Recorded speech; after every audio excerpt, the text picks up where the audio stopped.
Good morning, good afternoon, and welcome everyone to the 33rd session of Asia Undercurrent seminar series. I am Céline Pajon. I'm head of Japan and Indo-Pacific research at the Institute of International Relations in Paris, and I will be moderating the discussion today. It is my great pleasure to open the debate on one of the most fundamental challenges facing the Indo-Pacific, that is the future of food security and food systems. As you all know, food is more than a commodity. It is the foundation of social stability, economic development, public health, and cultural identity.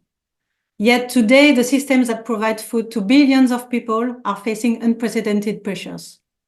Geopolitical tensions, climate change, demographic transformation, urbanization, and increasingly complex global supply chains are creating new challenges. Recent global crises and conflicts have reminded us that food security cannot be separated from economic security and national resilience. Just remember the COVID-19 pandemic that led to border closures. It affected food security at that time and led to a growing trend of protectionism. The war in Ukraine disrupted and is still disrupting global supplies of wheat. Fertilizer exports are disrupted by the war in the Middle East and the tensions affecting strategic maritime routes, such as the Strait of Hormuz. At the same time, climate change is creating long-term pressures on food systems. Rising temperature, floods, and changing rainfall patterns are reducing agricultural productivity and increasing uncertainty for farmers. Climate change is also affecting fisheries, with warming oceans changing the distribution of fish stocks and forcing fishing communities to adapt to new ecological realities. These pressures are visible even in advanced economies.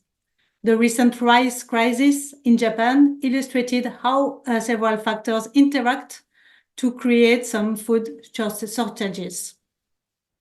So the question we face today is not simply whether countries can produce enough food, but whether our food systems are resilient, diversified, and adaptable enough to absorb future shock. At the same time, there are reasons for optimism. Across the region, countries are developing innovative approaches and new forms of cooperations. For example, Indonesia's experiences in expanding rice productions demonstrate how strategic government policies and investment can strengthen domestic capacity. New technology will also play a critical role in the future of food systems, but their success will also require investment and cooperation between governments, businesses, researchers, farmers, and communities. So as you can see, there is a very complex set of questions, and I'm really delighted to welcome a terrific panel of experts that will help me and will help us understand what's going on now and will explore their various questions. Let me introduce them quickly. First, I'm happy to welcome Mrs. Eriko Hibi. Mrs. Hibi is director of the Food and Agricultural Organization, FAO, Liaison Office in Tokyo. Mrs. Hibi has more than 30 years of experience working with the United Nations, serving in the Middle East and also in the Pacific Island region. Welcome, Mrs. Hibi, to our webinar. Then Professor Paul Teng. Paul Teng is visiting senior fellow at the Iseas Yusof Ishak Institute in Singapore. Professor Teng is a leading authority on food security, agricultural technology, digital transformation of agri-food systems.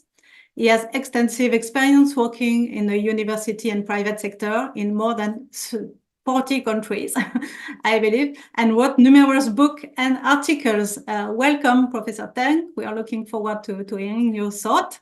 And then last but not least, Dr. Shoba Suri, who is Senior Fellow with the Health Initiative of the Observer Research Foundation in New Delhi, India. And Dr. Suri is a nutritionist with extensive experience in community and clinical research. And she has also wrote a lot of academic and research publication, including book chapter, policy papers, and commentary. So welcome again, Dr. Suri, to our webinar. And so just before we start, let me share some housekeeping rules for our audience, especially if you would like to ask a question to our panelists and you are watching us on Nikkei channel or YouTube Live. You need to scroll down on your screen to reach the link into which you can input your question live to our panelists. And when doing so, please add your name and affiliation as much as you can so that we have more precise idea of who you are. And I encourage you to do so, to ask your question sooner rather than later, because we only have 75 minutes, so time is flying. And I talked too much already, so without any overdue, let me turn to our speakers for their first set of remarks for 6 minutes or so. So I will start with Hibi-san. Eriko, the floor is yours for your first remarks. Thank you very much, Céline, and it's a great pleasure to be able to join this panel today. I'd like to just give a quick overview of what is going on in the world in terms of food security and nutrition. Every year, FAO publishes something called the State of Food Security and Nutrition in the World, together with other UN agencies. And a new one just came out last month for the 2025. The figures are basically, for instance, about the population number of people who are suffering from hunger. The latest figure was there was an improvement compared to the past years. 1 in 13 people goes to bed hungry, but not good enough. Asia and the Pacific region seems to have improved. But, you know, these are sort of aggregated figures, and you have to see sort of a country by the sub-regions. And what has come to my attention was that Oceania, the Pacific, particularly Oceania, excluding New Zealand and Australia, had about 1 out of 4 people, 25%, suffering from hunger. So that was a really disproportionately high number I saw. But globally, it is getting better, and also, but there's this extreme unevenness. There's an increase in Africa, decrease in Africa, but they are not seeing a very good trend in Africa. Now, that's about calories. When we talk about nutrition, that's another also story as well. The latest report indicates 1 out of 3 people are unable to afford a healthy diet. And and what we saw was that the very slow progress on nutrition targets that was in the past years. And in fact, all the nutrition related global goals were extended to 2030, as all of them failed to meet the goals set for 2025. And you can see that, you know, this is a very worrisome sort of a trend. Now, why was this nutrition figure so difficult to improve? FAO during this the latest report, we looked at this cost of a healthy diet. Basically, how expensive is it to eat a healthy diet? And there was a sort of a global estimate of $4.28 purchasing power parity. Now, I don't know if this means anything to many of you, but basically, 1 out of 3 people found too expensive to pay that price to get the healthy, balanced diet. Then why is a healthy diet so expensive? It's the same sort of a background to the number of hunger. We see conflicts, and also we see climate change and extreme weathers, and then also macroeconomic shocks. So these are the sort of underlying factors that's affecting the food security. Just one more aspect that I'd like to highlight in this opening statement is that the food against environment. Food security is affected by environmental challenges such as biodiversity loss or climate change. At the same time, environment is impacted by how we produce, how we eat food. And the latest, the Planetary Boundaries Assessment report issued by the Stockholm Resilience Center last year indicated that 7 out of 9 thematic areas, such as like climate change or biodiversity loss, we are reaching the point of risking irreversible damage to the earth. Agri-food systems, unfortunately, is also contributing to pushing Earth beyond its operating space. So this is something is quite urgent. We need to be really bear in mind what is going on. And therefore, agri-food systems need to be made more sustainable, resilient, and inclusive. This is a serious, urgent struggle. And I don't know if you have ever seen a Japanese animation called Attack on Titan. It's very popular now. And it's basically a town, a city is attacked by titans, and people fight back against it. And there's a hero called Eren. And we see technology and innovation is like Eren. That is our hope right now. And no surprise that the government of Japan, in its growth strategy approved by the cabinet, highlighted food tech as one of the 17 important fields to focus on. So innovation and technology is a key in addressing to address our challenges today. I'm sure we'll talk more about it. Thank you. Thank you very much, Hibi-san. I appreciate that you are setting perfectly the scene, I believe, for this discussion with this very clear presentations. We have all the factors in mind, climate, geopolitical issues, conflict, and now technology and innovations. I will push you maybe a little bit on some questions further on, especially on maybe how we can make the agritech, system a bit more innovative or more sustainable. But we'll see that in a later part of the webinar. So now I'm turning to the Professor Paul Teng for his remarks. Professor Teng, the floor is yours. Well, thank you very much, Céline, and thanks to Eriko for setting the stage. I just have 6 points to make in the 6 minutes. The first really is that, I think that Asia as a continent, we've made a lot of progress. But in terms of addressing food insecurity, but our food security remains very fragile. And so the statistics that Eriko mentioned, just really supports that. Even within ASEAN itself, 1 in 10 people are probably malnourished. So despite progress, we have problems. But at the macro level, I think Asia, I don't think the problem is producing enough food anymore. It's whether people can access the affordable, nutritious food, and also whether our food systems are resilient enough to withstand all the pressures that we heard about. So that's my first point, really. Now, my second point is, that I think there are 4 pressures that are really reshaping Asian food security. The first, I think everybody agrees, is climate change, expressed in very different ways, right? Different constraints, whether it's drought, heat, and so on, The second really are natural resource constraints, right? In countries like Singapore, even like China, with huge population, they're really natural resource constrained in terms of producing enough food for themselves, right? At the same time, we're also seeing declines in arable land. Then the third pressure, as I said, is a lot of countries still have import dependency, and are very vulnerable to supply chain interruptions.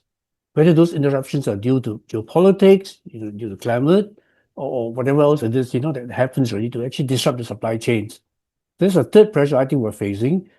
The fourth, and this is where I think Eriko mentioned that too, in a sense, it's a pressure because changing diets, right? Changing diets because of our changing demographics, especially in the ASEAN region. We're seeing an emerging middle class. They're demanding better food, more animal protein, and the production of which is really stressing the environment. Back to what you said earlier, Eriko, you know. So those are 4 pressure points which I think we really need to recognize when talking about Asian food security. Now, the 4th point I want to make is that technology is essential, whether we like it or not. We need technology, but technology must be appropriate to solve real-world problems. I advise with a few companies, and one of the first questions I ask is, what is your problem statement? Is your problem statement a real one indeed, right? But some of the technologies that look particularly important, and back to your point, Céline, that you want to expand a bit later on, you know, digital agriculture. Our ASEAN ministers, in fact, have approved that we want to use digital agriculture to jumpstart, kickstart, leapfrog our progress in assuring food security. And digital agriculture today includes AI, satellites, drones, and so on, really. Second, which I think is equally important, is climate adaptation technologies. Not climate mitigation, but climate adaptation technologies. Very key indeed. And here I'm going to give a useless stat. You know, ASEAN, we spend so much money on mitigation, and yet we're only responsible for less than 7% of the world's greenhouse gases.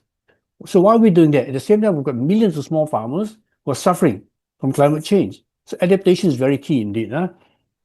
And some of the technologies are quite obvious, that, like, you know, climate resilient crop varieties and so on. The other point I want to make about technology is regenerative agriculture. I think we're slowly moving away from the recognition that sustainability is not going to do it. We have to regenerate. And part of the reason is because we're losing so much land, fresh water every year for many different reasons. So unless we really move towards a regenerative agriculture system, we're not going to really, in a sense, maintain the kind of production capacity that we want going forward. Yeah. And of course, the last set of technologies, which because I live in Singapore, is controlled environment agriculture and alternative proteins. And those are 2 areas which I think will provide us additional options.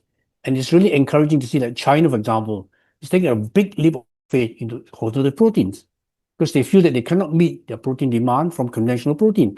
That was my point 3, actually.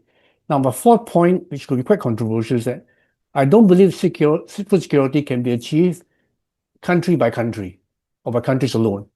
Okay? And no country is an island, no pun intended. Right? Countries import, export. Even the United States, one of the biggest food exporters, imports a lot of food. In fact, it's probably the 2nd or 3rd biggest food importer. Now, we know that within the ASEAN region, and I speak mainly for the ASEAN region, there are already very important mechanisms for exchanging information, okay, and for forming collective mechanisms, okay, for us to work together, okay, to set joint targets and so on. And we have good examples of the ASEAN +3, for example, with Japan, Korea, and China, you know, providing a rice reserve that really gives an example of how collective effort means a lot, especially in times of calamity and crisis. And my 5th point really is about Japan, because this webinar started in Japan, right? I can't resist making a comment. Japan has a particularly important role to play. It's a very, very early mover in terms of international collaboration in the ASEAN region, also in Asia as a whole. There's a technology transfer, development cooperation, you know, whether it's through the Midori project or other projects. That's, in fact, very important and should be expanded on. And of course, regional leadership. I think Japan can certainly exert more regional leadership through collective mechanisms like the ASEAN +3, APTUR, and so on. And finally, my 6th point, my closing point, and I'm almost up for time, is I think that the closing messages really include three other sub-points. The first is that Asia's future food security will not come from every country trying to be completely food self-sufficient. I think that's a big myth. We need to be realistic and settle for levels of self-sufficiency that justify our resources and allow us to play as an international player. Second, I think, is that we need to build food systems, and this has been said many times, that are resilient, diversified, but also technologically innovative and regionally connected. At the same time, not meeting kind of forgetting about the indigenous knowledge, indigenous systems. We're going to build on those.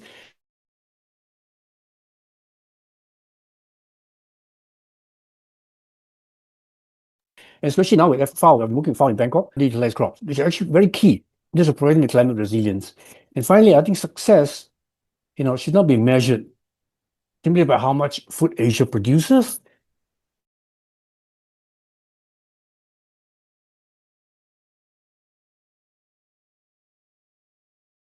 It should really be measured by whether everyone, very much. Over. Thank you so much, dear Paul. We got some technical minus freezing, but we got all your remarks. So thanks a lot for the comprehensive setting as well. And we'll be also happy to ask you a bit more question later on the relevance of the technology, how you make it acceptable, and how you make the communities also appropriate new technology innovation to improve their own usage and agriculture and so on. I think it's a very fruitful way to improve food security, as you highlighted. So last but not least, Dr. Shoba Suri. Shoba, the floor is yours for your remarks. Thank you. And I think it's very difficult to go after two analysts, but yeah, I will try my best.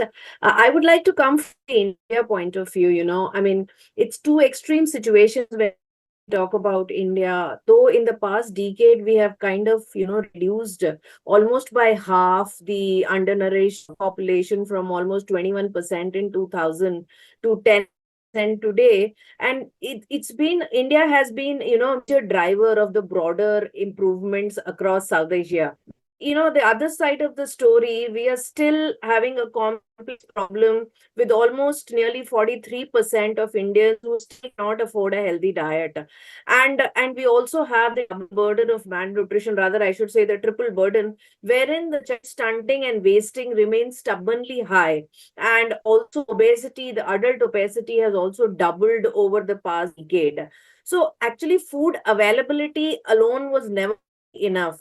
So I think that's precisely why the India's priority is also kind of shifting, where initially we were looking at, how food grain security for ensuring basically calorie needs of the growing population. But now we've also moved from a food deficit nation to the world's largest agricultural producers. The priority is shifting. It's not only looking at food security, but more towards nutrition security, more towards a food system that can actually absorb the shock and not merely survive.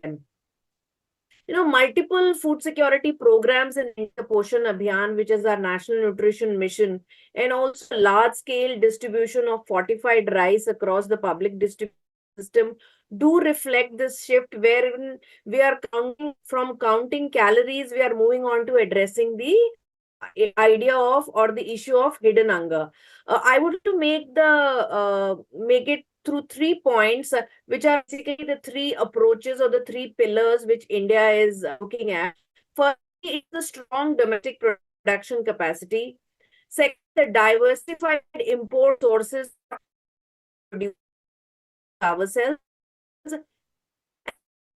And thirdly, of trade with the domestic trade.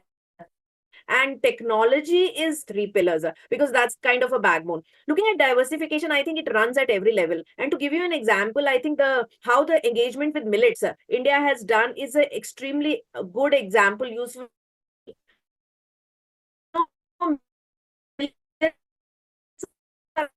Crops which need less water, and at the same time they are also useful for the smallholder farmers. India's advocacy during the 2023 International Year of Millets, and we also have multiple state missions, like, which have brought in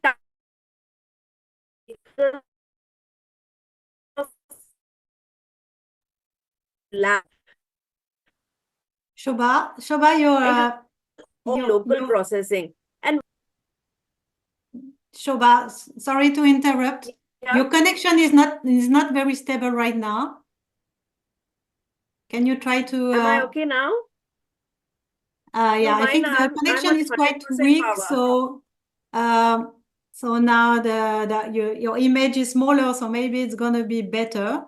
But if it's coming back again, maybe it's better to shut the video to allow us to hear you at least. But yeah, you can. Just you're let back. me know. I will do that. You're back. So So I was you talking can. about how. Sorry. Yeah, I was talking about how millets have helped in the diversification and not only bringing out the traditional crop, reviving a traditional crop which used in India to advance climate adaptation, nutrition, as well as, bringing in income for the farmers. The second pillar I would like to emphasize in climate resilience. And India has invested in a range of measures, be it resilient seeds, be it improved soil and water management, to crop insurance and weather-based advisories. I would like to give an example of one of the schemes, which is called the Pradhan Mantri Krishi Sinchai Yojana, which emphasizes on per drop, more crop, which is kind of, supporting the expansion of the micro irrigation, especially in water stressed areas. Then we also have the joint insurance schemes which are provided to farmers, which protects them against crop losses, and various agro-meteorological advisories which give a practical guidance to the farmers how to act upon in terms of stress. And also India has this unique thing on the soil health cards. This is a program which also helps provide farmers with the information on soil nutrients and fertilizer requirement. And we also have the more recently innovation in terms of nano urea, which is being explored as part of efforts to improve the fertilizer use efficiency. Moving on to an important pillar, which is a cross-cutting thing, which is the technology and the digital infrastructure. And I think India's experience has shown that, digital infrastructure developed to a broader public can be adapted to agriculture as well.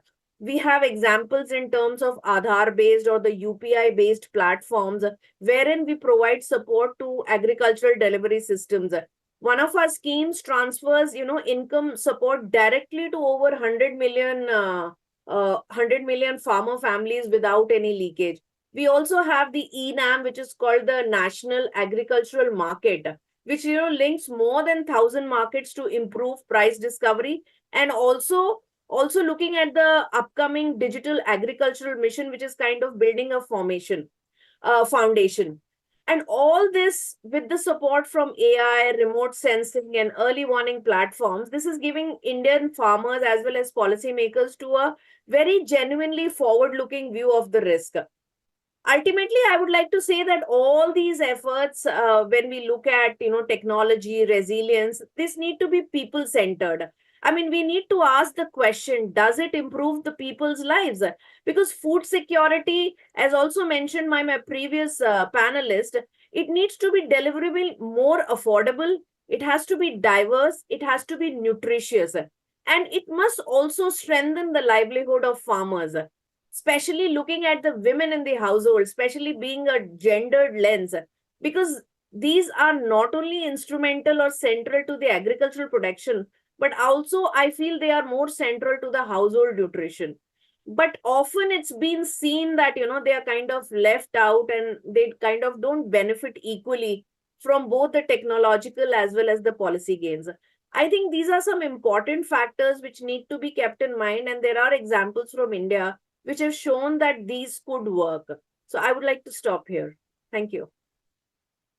Excellent. Thank you so much. Sorry for the interruption, but the connection was not so good. Now you're restored. You're back with us. So very happy. And thank you so much for the focus on the Indian experience, Indian case, and highlighted some silver lining also of the Indian experience. So now I would like to moderate more discussion among you, and by providing some question, I just remind also the audience to not forget to write down their questions if they have some. But right now, what I would like to do is maybe to ask each of you to react to one another presentation. If you found some specific cases, some specific elements that you would like to jump in to discuss or to react, you're welcome to do so. Also, I would like to ask a set of questions, maybe first about the challenges, current challenges to food security. Each of you have highlighted the diversity of challenges and factor. And I'm interested to ask to maybe each of your sub-regions that you're looking at specifically, what would be the most challenging part, most challenging issue to take. And also maybe this year is a bit special in terms of climate change and weather.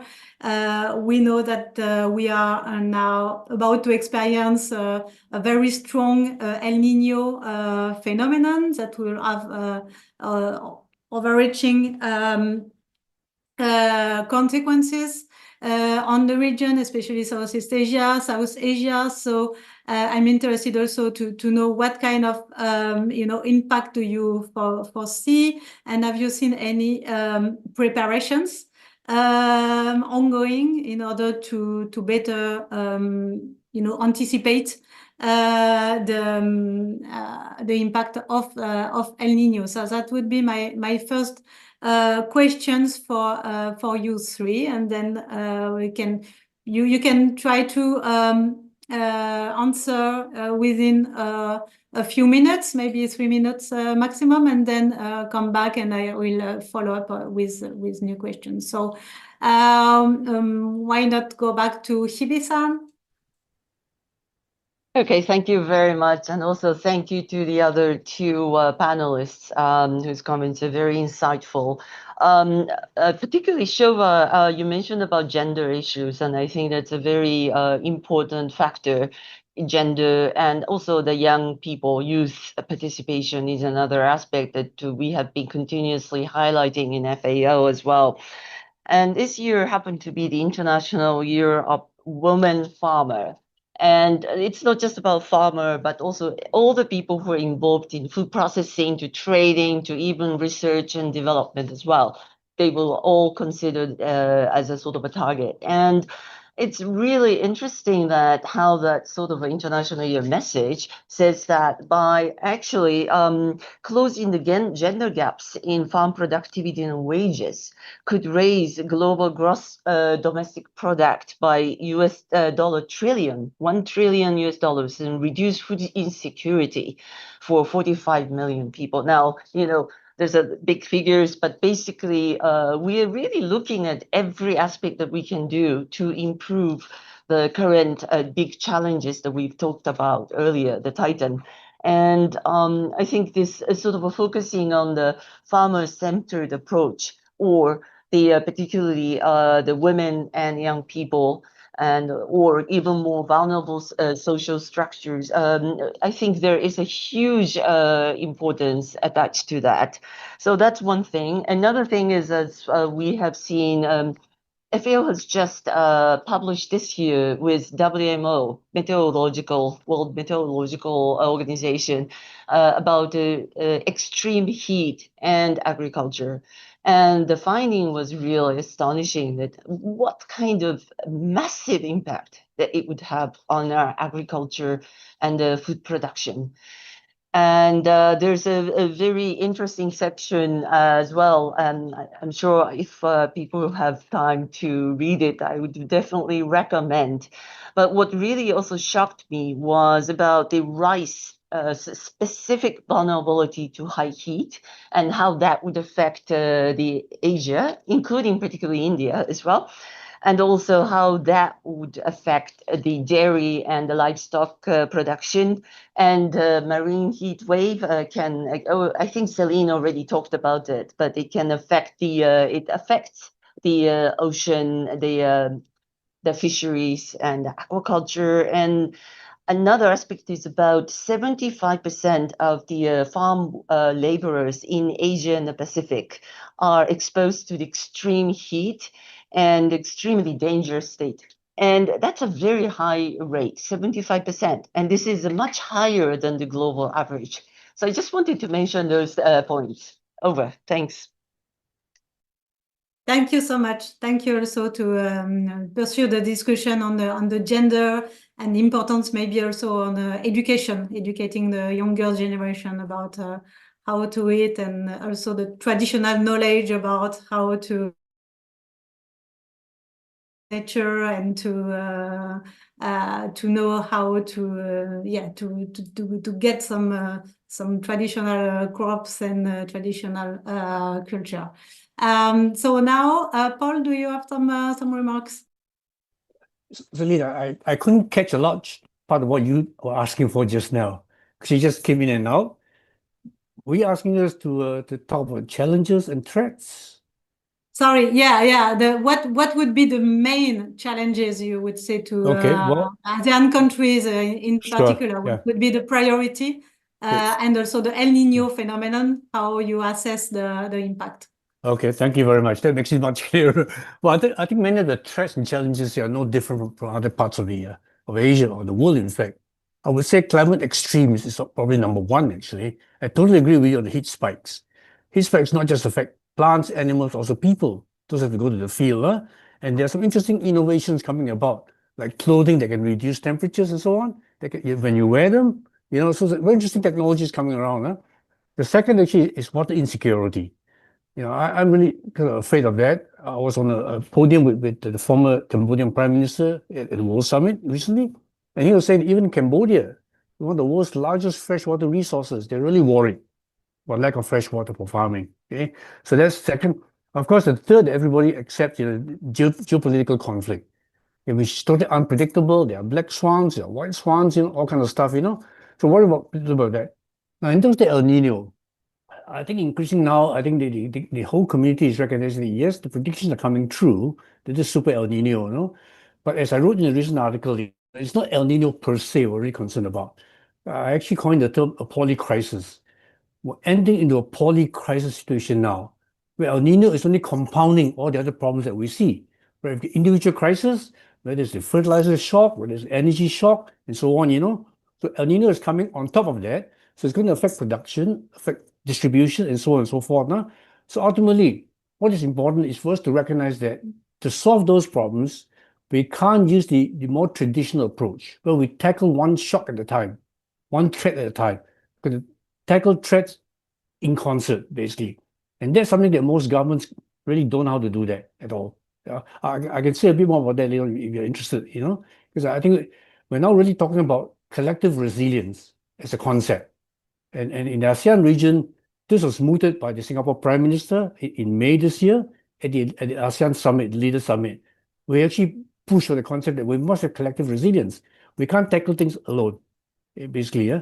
So that's my quick response to you, Céline. Thank you. Thank you so much, Paul. Maybe I will ask you, each of you, later on about you explain about the collective resilience.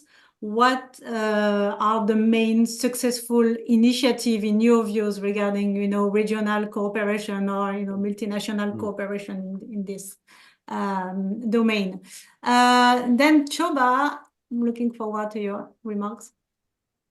Yeah, thank you. And I would just like to come in where Ms. Hibi mentioned about the year of the women farmers. I had recently done a paper where we are kind of looked at how, the role of women along the agricultural value chain, and what are the basic challenges. And I think it's across developing economies or global south, it's almost one and the same, and they do constitute the largest proportion of agricultural workforce as farmers. And I think systemic barriers which are prevalent, like limited access to land or to the credit or to technology and training, I think they have always hindered the participation of women. And I think it's of utmost importance to understand their role in strengthening the agricultural value chain. Just wanted to add on that. And yes, the co-panelists have mentioned some of the challenges across Asian countries on the food security. I would just like to come in with two factors. Maybe I think we should talk about the demographic change and urbanization which is happening. Because if you look at India, I mean we have a rural workforce which is shrinking. But we do have a farm output which needs to rise and not fall. And also on the other side, the mechanization and irrigation investments are getting harder to justify per farmer. So, with the changing demographic dividend as well as the urbanization, the challenge is for fewer hands on a smaller plot, which is really the production problem itself. So I think it's an important challenge to look at when we come to talk about the demographic change. And another important factor, as you also mentioned in your initial introduction, the continuous shocks from one or the other stress, be it the Ukraine, be it the Iran, or be it the other conflicts. Especially when you look at India, the Ukraine had badly affected, how India through the global wheat and the edible oil price transition, because being the largest, edible oil importer. And again, the Strait of Hormuz or the Iran, they also matter directly because the corridor, kind of carries a large share of the fertilizers which India is dependent on. So I think it is almost the compounding factors which come into play. It is not a single conflict. It is like, you can't even say it's like just the fertilizer price shock and the monsoon failure landing at the same time. So it's like, the compounding factors which have a great role to play when we are talking about looking at strengthening the food security across global south or the developing nations, or let's say Asian countries as a whole. Yeah, that's it. Céline, I think this is a very Yeah. important point, actually. I think what you're calling compounding, I'm actually calling it poly crisis. Okay, we're now dealing with a real poly crisis situation, no more single crisis, and really our governments and policymakers must learn to adjust to that. Yeah, I've got some suggestions later if you're interested on how we can do that. Thank you. Yes, precisely. Thank you so much, Shoba and Paul, on this. Poly crisis and compounding factor, I think it's really key. So as you highlighted, Paul, also difficult for the one government to actually tackle all these challenges at the same times. Why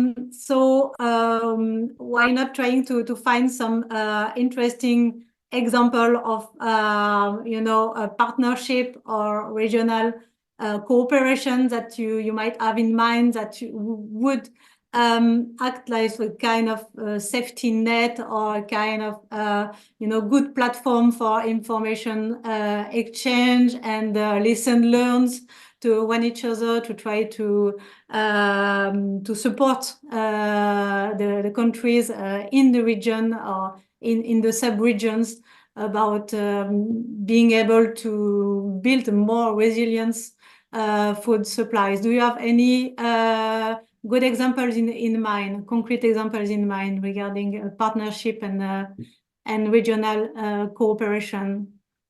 Maybe starting with Shoba this time. I think that's an important question, especially when we look at how the partnerships could work. I think for India, I think it's more finding the middle ground between food sovereignty and global integration. It's, we do maintain a large public stock of wheat, rice as a domestic shock absorber, but also looking at the bad monsoon or the price hike. But we have kind of also deliberately diversified the supplies rather than trying to localize everything, localizing fertilizer industry from scratch would be neither fast nor cheap.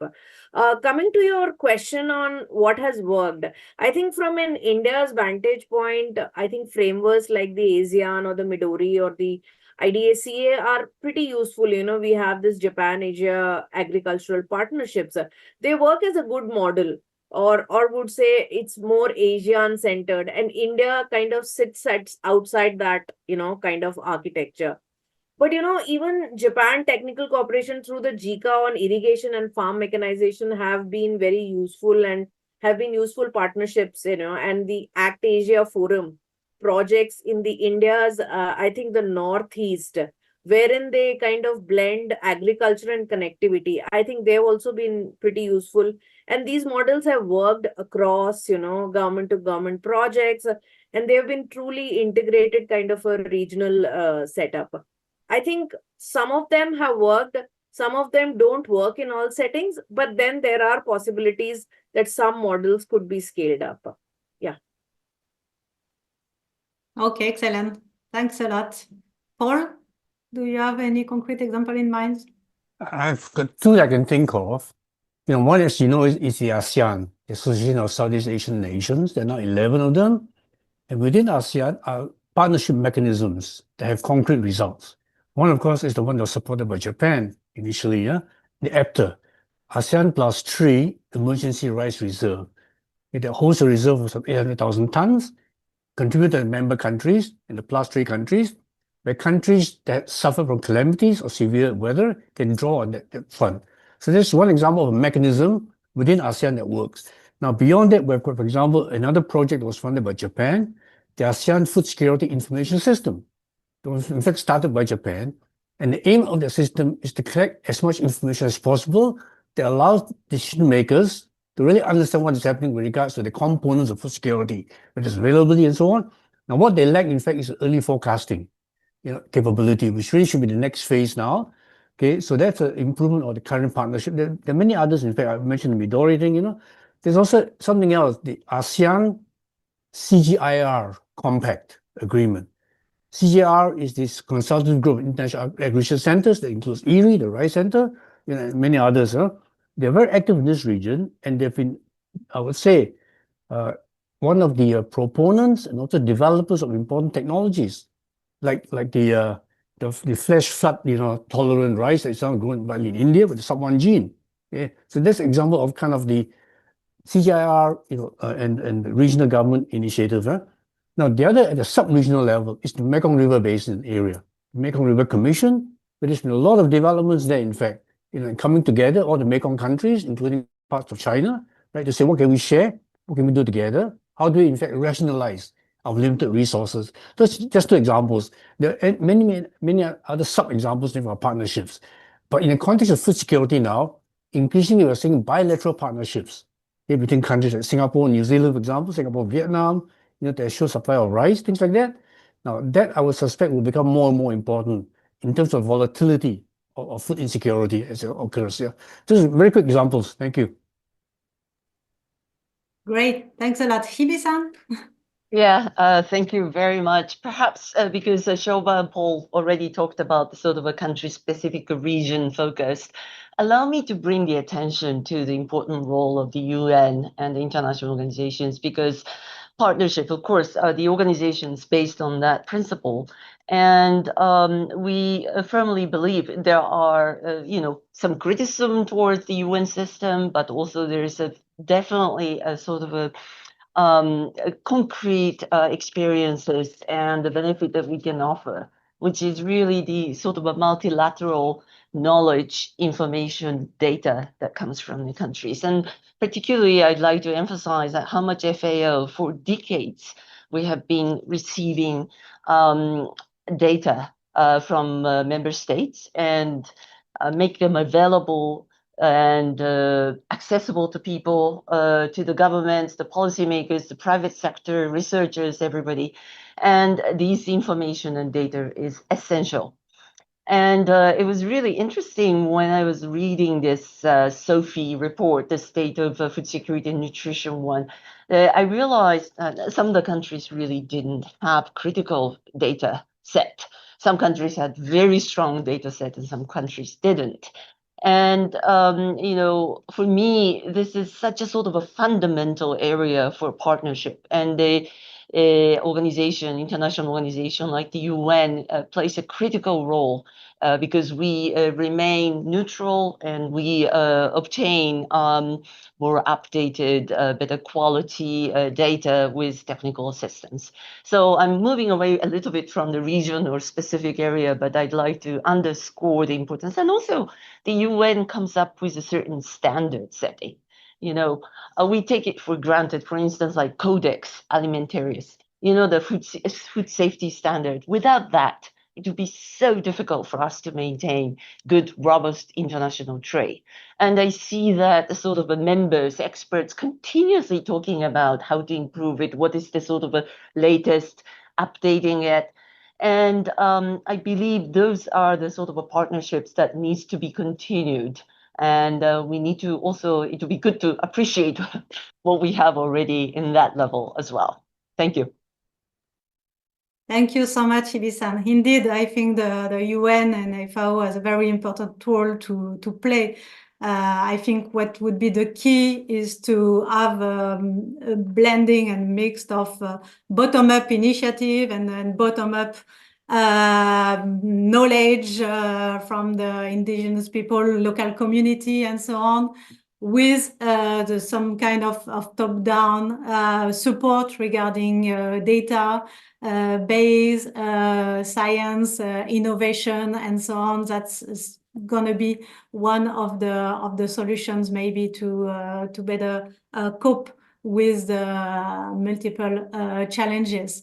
Now we'd like to move a bit on agritech and food tech issues, and actually also looking at the questions that our audience is now asking us and asking you. So I have several questions already, asking first about some agritech or food tech project that would be already used successfully or may come to fruition in the very near future. Do you have some specific illustration, some specific example for us? And also a question about the relevance of this agritech, these innovations, because one of the audience is saying that if smallholders, farmers lack access to capital, skills, infrastructure, and market, it can be difficult for them actually to use their tech, and the policymaker to ensure that there's new technology are not actually accelerating consolidation toward larger player, and not actually helping the small farmers and community. So do you have some reaction to that, some illustration of food tech, agri-tech, and the question of also resilience for small agriculture and so on? Shoba, maybe we can start with you if you have some. Yeah, thank you. I think it's a very important thing to understand agri-tech and food tech innovation, especially when we are looking at so much of innovation happening in terms of how to strengthen the food systems across the globe. India is already actually using AI and digital technologies in agriculture. I mean, rather than treating them as future possibilities, we have a program called the Agri Stack, which is being developed as a digital foundation for agricultural services. And I also had mentioned ENAM, which connects the kind of their agricultural market foundation for markets digitally. But to give you a concrete example, like AgriStack is also an example where the government has created the infrastructure on which both the private and the public applications can be built. So it's more of an inclusive kind of an approach. It has also, kind of developed agricultural incubators and startup support programs through various Indian institutions like NABARD and the Department of Agricultural Farmer Welfare. And I think the priority actually now is to improve the linkages between the startups, the agricultural universities, farmer producer organizations, and the farmer themselves, so that these innovations, they move from pilot projects to large scale, adoption. I mean, that's the key. If we are not able to implement it, then that gap remains of between the technology and the farmer actually being able to use it in terms of increasing the productivity as well as the livelihood. I would also like to give you an example of a growing ecosystem which we have around the alternate proteins or the food processing and the agri biotechnology. This is both supported by, startups and research institutions. And India is actually kind of positioning itself not as a technology consumer alone, but also kind of a co-developer, of these affordable food technologies which could be actually designed for the Asian markets. So, yeah, I mean, this is what India is looking at currently. Cindy, if there is time, I'd like to respond partly. I think we, must understand that technologies are not just computers, physical technologies, or machines. Technologies can also be knowledge technologies, which are very important. Okay? Which is why I think, if you look at it, I'm talking about Southeast Asia at the moment, we do have genetic technologies like climate resilient rice, which I think is becoming more and more important. We also have cropping systems, which are technologies. Direct seeded rice example. That's a technology for planting, right? So we mustn't forget about those so-called knowledge systems. And then the one that's receiving a lot of attention now throughout Asia is alternate wetting drying. Okay, that's also a knowledge technology. How do you reduce methane emissions at the same time, conserving water and giving the farmer, increased productivity? So AWD on rice is one example of another kind of knowledge technology that combines a bit of physical technology.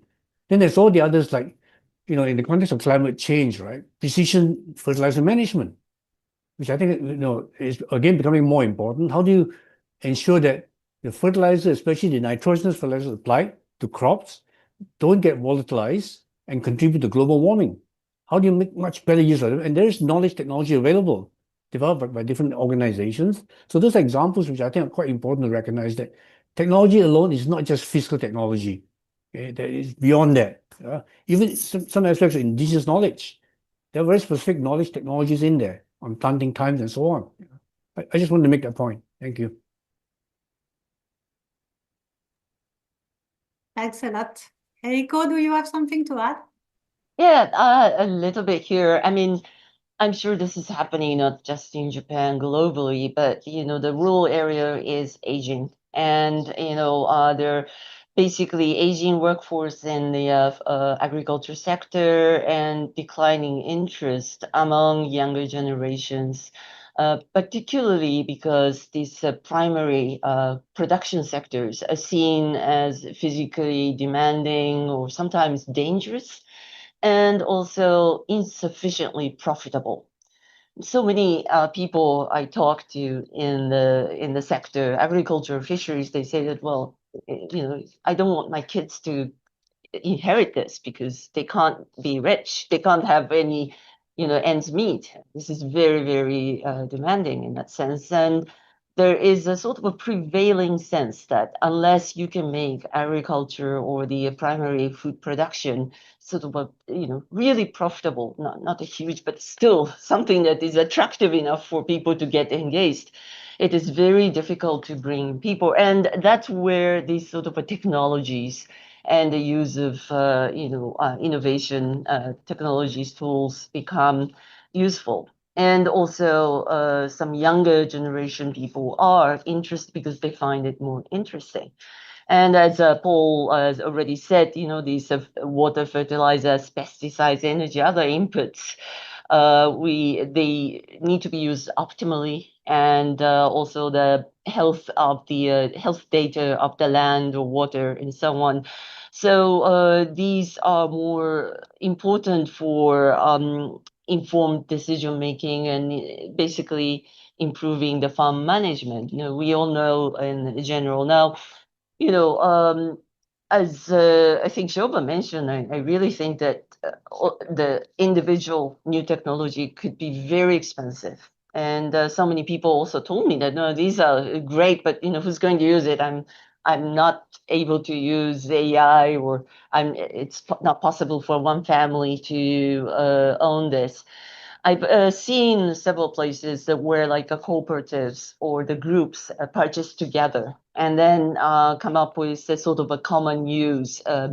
And I also see that kind of efforts taking place in different countries in Asia as well. So I guess this sort of accessibility to this new technology and knowledge is still will continue to be a sort of a big topic. And one of the efforts that FAO has done is to come up with a catalog of new breakthroughs, technologies. And again, I see these kind of catalogs in different countries, different regions, different institutions doing. And of course, they get changed, evolve so fast. So getting on top of that information itself is quite a challenging thing in its own, but I think it will be very useful. And the one sort of interesting efforts that I've seen is a Japanese company called Fager, and they really advocate strongly about farmer-centered approach to tackle the climate challenge in rice farming. And they do both mitigation in terms of alternate wetting and drying and biochar, and at the same time, they really look at the sort of practices that protect yields and livelihoods. So I thought, and they've done quite a bit of work in Asia together with FAO and the Asia Development Bank and so on. So, I'm sure there are so many good and interesting examples taking place, but I just think that how to make sure that they are available, accessible for all the farming community is a big challenge ahead. Thank you.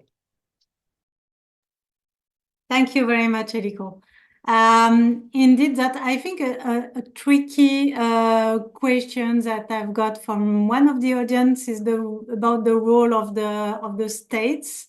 Obviously, governments have a huge role to do in actually supporting and subventioning the agriculture and helping to get the access to the latest technology, innovation, and so on. And at the same time, one of the audience say that well, the government can be also a bit bureaucratic, and it can take a lot of time also to implement guidelines and so on. So how to get the good balance between the two, between the government's intervention, but at the same time being agile enough to advance some initiative. And this participant asked if there is some initiatives that actually do not include some government as counterparts. So that's a quite tricky question, but just keep it in mind. And I would like to add also another more specific questions about the post-harvest loss in Asia that can reach up to 30% in certain areas. So that's huge. And the question is, how can Asian nations better develop for the fragile final steps, the last miles logistics of the food supply chains infrastructure, and make sure to reduce these losses as much as possible? Do you have some also specific example in mind? Shoba, maybe? Yeah, thank you. And I think your first question on how the states could build on what the central government, for India, like health and nutrition, both are state subjects. So I think whatever happens at the state, is that only depends on how the program is going to work. Though the central schemes are there, but what is the main gap is the implementation, as I also mentioned earlier. How much the state is going to invest in that particular scheme and how it is going to implement, that shows that what the results are going to be. So it's equally good to work with the central government, but then the state itself needs to have their own budget lines, their own investment in terms of what is the priority, depending on the level of the let me say, food insecurity or the kind of nutritional status for the under 6 children, or what is the health of the women and the adolescents in their particular state. I think that's important. And coming to the post-harvest losses, which you just mentioned, I think India's experience, like, has shown that improving production is not sufficient. I think we need to take into account the post-harvest losses due to multiple reasons, which it could be.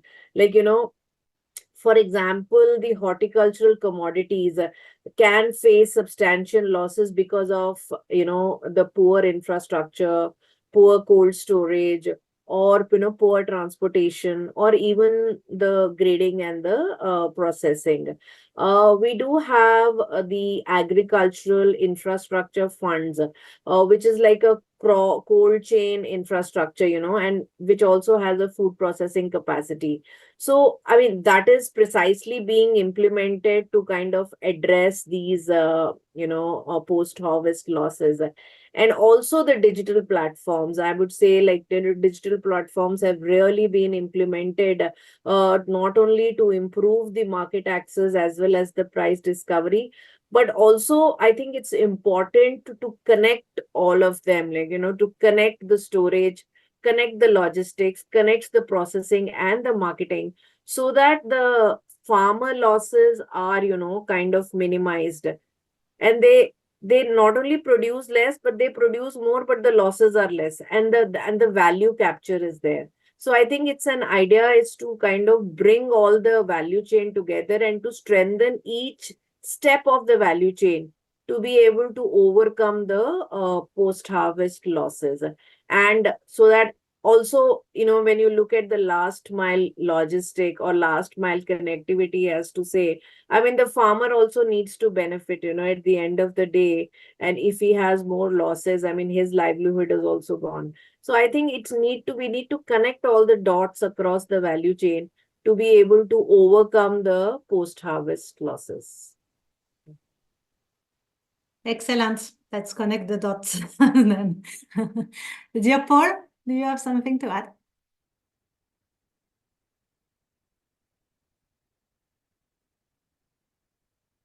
Paul, can you hear me? You cannot hear me? Okay, got it. Sorry, I had a problem with my computer mouse. I won't repeat what Shoba has said. I'd like to address the other earlier question, which has disappeared now, the question of scaling up. Okay. Now, I think for any technology to scale up, first of all, it's got to be user-friendly. It's got to meet the needs of smallholder farmers. That's very important. Huh? But in the technology transfer process, I think it's very key for us to recognize the different roles of different stakeholders. Okay, I think we all appreciate that governments by necessity are usually very bureaucratic. Now, what is the role of government? Last year, I helped the UNDP write a report on what enables transformation of food systems. We found that governments play a vital role in terms of setting the policies, developing the policy instruments, the regulations, and the guidelines. Okay? Now, that's what government's role is really. Governments usually are not very good at actual transfer of technology itself to get farmers to adopt it. That very much is an NGO or private sector role. Now, right now, the questioner asked for examples, right? I can think of 3 examples where the private sector has been facilitated by the government to extend technologies, a suite of technologies, in fact, to smallholder farmers. One example is a company that I actually partly involved in called RISE, R-I-Z-E, which was set up by the private sector to decarbonize rice using AWD and other technologies, right? Now, they work at the interface of the smallholder farmer, the village level, where they, in fact, advise farmers what to do, replacing the traditional extension system, like that in India, for example, right? So this is a private sector-led initiative. The other examples, like, for example, in the Philippines, there's Mayani, another private sector-led company. There's hundreds of thousands of farmers now where they're transferring technology. Indonesia, there's Iratani. So we see many examples like that springing up, where these companies have taken the role, in fact, of the traditional public sector extension service, but they work with the authority given to them by the local government. They can't work otherwise. So we see basically a blending here of public and private. We haven't mentioned the private sector very much in this panel, but they really play quite a key role in technology transfer. I'll stop there. Thank you. Thank you, Paul. Eriko? Yes, thank you. Let me, step forward with the question on the value chain one, because this one was also a very central theme of our report this year, that how to reduce the costs of healthy diet. And basically 70 to 75% of the food prices that consumers pay are added after the farm gate. That's the sort of a global calculation. And that means in order to bring down the prices, the healthy diet prices, it has to be the middle point, the value chain, supply chain midpoint should be improved. And that's where it becomes like this reducing the food loss to the kind of suggestion that Shoba made, more efficient storage, cold chains, transport, digital markets, and these post-harvest technologies, all these things really add up, and it's extremely important from that point of view. And also another thing is that we need to be able to have the data, evidence-based, to know where the loss occurs. So I recall when I was working in Samoa some years ago, and we used to see that we did some local market survey, and we saw that certain post-harvest losses were occurring here and there, and we had the report, and it was very interesting. It allowed us to come up with a certain sort of a proposal to the government. Okay, this is happening where, so this can be done. And so that kind of evidence is very important from my point of view as well. So, and also, what gets perished is an important one. Staple grains can be stored for months and moved without refrigeration, whereas fruits and vegetables and animal source foods require cold chain and rapid transport and careful handling. So at every stage between farm and the table. So therefore, it is, it's perishable, and it requires even more careful planning of the sort of a supply chain bridging as well. So, it depends on what and where. And, and that sort of help us to see that what kind of policy interventions could be useful and relevant in terms of making an improvement. And just one point on the public sector, private sector. One of the evidence that we have is that across all the food groups, we're looking at the value chain investments to reduce cost of, basically to make it more efficient. The depth of the private sector engagement was a consistent determinant of positive project outcomes. And it's very interesting to say that those projects with strong public, private, and producer partnerships generated income gains averaging 64%, approximately 4 times those without such engagement. So just to talk about the sort of a different partnership, and also, how much of the private sector producers, etc. I think this is a very interesting evidence that was shown. Thanks.